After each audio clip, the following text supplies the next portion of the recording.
साथियों, मन की बात में हम छत्तीसगढ़ में हुए बस्तर ओलंपिक और माओवाद प्रभावित क्षेत्रों में साइंस लैब पर चर्चा कर चुके हैं। यहाँ के बच्चों में साइंस का पैशन है। वो स्पोर्ट्स में भी कमाल कर रहे हैं। ऐसे प्रयासों से पता चलता है कि इन इलाकों में रहने वाले लोग कितने साहसी होते हैं। इन लोगों ने तमाम चुनौतियों के बीच अपने जीवन को बेहतर बनाने की राह चुनी है। मुझे यह जानकर भी बहुत खुशी हुई कि 10वीं और 12वीं की परीक्षाओं में दंतेवाड़ा जिले के नतीजे बहुत शानदार रहे हैं। करीब 95% रिजल्ट के साथ ये जिला 10वीं के नतीजों में टॉप पर रहा। वहीं 12वीं की परीक्षा में इस जिले ने छत्तीसगढ़ में छठा स्थान हासिल किया। सोचिए, जिस दंतेवाड़ा में कभी माओवाद चरम पर था, वहां आज शिक्षा का परचम लहरा रहा है। ऐसे बदलाव हम सभी को गर्व से भर देते हैं। मेरे प्यारे देशवासियों, अब मैं लायंस, शेरों से जुड़ी एक बड़ी अच्छी खबर आपको बताना चाहता हूं। पिछले केवल 5 वर्षों में गुजरात के गीर में शेरों की आबादी 674 से बढ़कर 891 हो गई है। 674 से 891। लायन सेंसस के बाद सामने आई शेरों की ये संख्या बहुत उत्साहित करने वाली है। साथियों, आप में से बहुत से लोग यह जानना चाह रहे होंगे कि आखिर ये एनिमल सेंसस होती कैसे हैं। ये एक्सरसाइज बहुत ही चुनौतीपूर्ण है।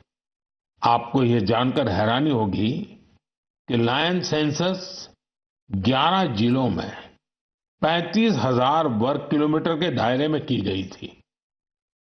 सेंसस के लिए टीमों ने राउंड द क्लॉक यानी 2400 घंटे इन क्षेत्रों की निगरानी की। इस पूरे अभियान में वेरिफिकेशन और क्रॉस वेरिफिकेशन दोनों किए गए। इससे पूरी बारीकी से शेरों की गिनती का काम पूरा हो सका। साथियों, एशियाटिक लायन की आबादी में बढ़ोतरी ये दिखाती है कि जब समाज में ओनरशिप का भाव मजबूत होता है तो कैसे शानदार नतीजे आते हैं। कुछ दशक पहले गीर में हालात बहुत चैलेंजिंग थे, लेकिन वहां के लोगों ने मिलकर बदलाव लाने का बीड़ा उठाया। वहां लेटेस्ट टेक्नोलॉजी के साथ ही ग्लोबल बेस्ट प्रैक्टिसेस को भी अपनाया गया। इसी दौरान गुजरात ऐसा पहला राज्य बना जहां बड़े पैमाने पर फॉरेस्ट ऑफिसर के पद पर महिलाओं की तैनाती की गई। आज हम जो नतीजे देख रहे हैं उसमें इन सभी का योगदान है। वाइल्ड लाइफ प्रोटेक्शन के लिए हमें ऐसे ही हमेशा जागरूक और सतर्क रहना होगा। मेरे प्यारे देशवासियों, 2-3 दिन पहले ही मैं पहली राइजिंग नॉर्थ ईस्ट समिट में गया था। उससे पहले हमने नॉर्थ ईस्ट के सामर्थ्य को समर्पित अष्टलक्ष्मी महोत्सव भी मनाया था। नॉर्थ ईस्ट की बात ही कुछ और है। वहां का सामर्थ्य, वहां का टैलेंट वाकई अद्भुत है। मुझे एक दिलचस्प कहानी पता चली है क्राफ्टेड फाइबर्स की।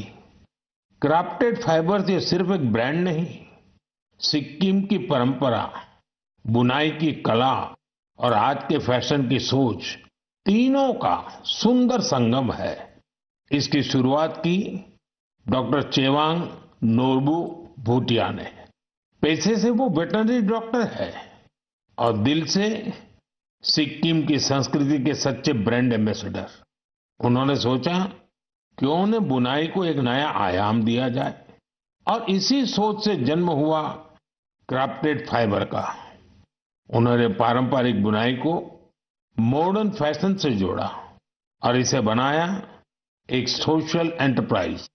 अब उनके यहाँ केवल कपड़े नहीं बनते, उनके यहाँ जिंदगियां बुनी जाती है।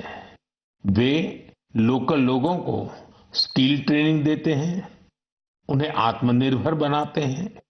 गांवों के बुनकर, पशुपालक और सेल्फ हेल्प ग्रुप्स, इन सबको जोड़कर डॉक्टर भूटिया ने रोजगार के नए रास्ते बनाए हैं। आज स्थानीय महिलाएं और कारीगर अपने हुनर से अच्छी कमाई कर रहे हैं।